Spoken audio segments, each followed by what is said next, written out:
Hey, what's up everyone, it's Click, bringing you another video on DFFOO, and in this video we're going to talk about what's to come in November. First thing I want to talk about is Vivi.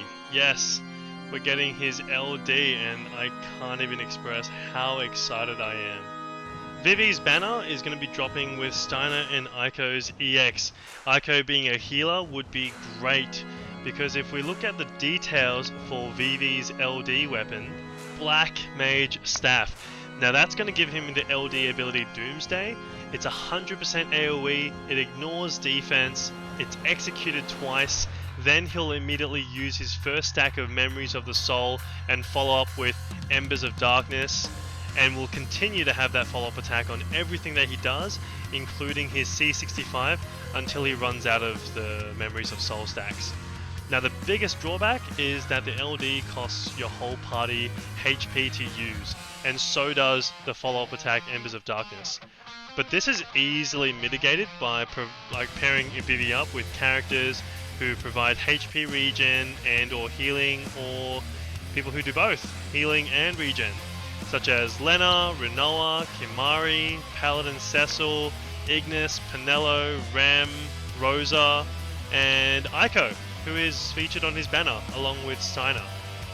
Now the reason why I'm so excited for this LD is because Vivi now has Last Stand, he has amazing damage, and also he's able to enchant fire besides using his C65, because his EX ability, for those who don't use Vivi and don't know, it's not actually fire elemental based, it's actually non-elemental.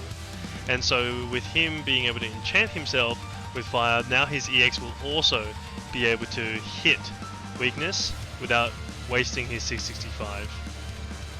But enough about Vivi. We have the next story chapter coming out. We got Warrior of Light with his LD and BT. We have Thancred and Laguna's rework, and we also have a raid, which means more gems, more resources, and more stuff to farm. Now with Warrior of Light's LD and BT dropping, it also marks the beginning of the Lufenia difficulty era. Now it just means that we're going to have this orb thing we have to manage on top of fighting the boss, but what I'm actually really excited for is the next level armor, which gives our characters more CP and also allows them to break the damage limit. Shortly after the raid, we're going to have 8's Lost Chapter and also Kurisame's event. Now Warrior of Light's BT is also going to be featured in both of those banners. Now along with 8's Lost Chapter, we're also going to see 8's LD weapon Platinum Knuckle, which gives him the LD ability Explosive Fist, which allows him to target lock enemies, and so that he's able to use his super counter abilities. 5 days after 8's event, we'll then get Kurisame, who does ice things, and we'll talk more about him when he comes. In the second half of the month, we have Kuja's LDBT coming, and also Bahamut, which means our very last 10th summon board can then be completed, and our characters are going to be super strong. Now Kuja's LD and BT will be featured on 2 banners, one with his EX, one without. The one with his EX is going to be with Garnet and Lulu. The one without his EX and just has his LDBT is going to have Porum, Rydia, and Papalimo. Now along with Bahamut's summon board, challenge quest, and Kuja's LDBT, we are also going to get Dimensions and 17, which means more ingots to upgrade your characters, but most importantly and most excitingly, we're going to have a new plate, the Diamond Plate, and it looks so sexy. And 3 days after that, we're going to have Gao's Lost Chapter, along with his LD. I think it does more Earth stuff. I'll talk more about it when he comes out, but I'm just going to spoil it. That black silhouette is Gladio from FF15. I am so excited for him. He is such a strong tank from what I've seen on JP videos and showcasing what Gladio can do, some more counter kind of stuff.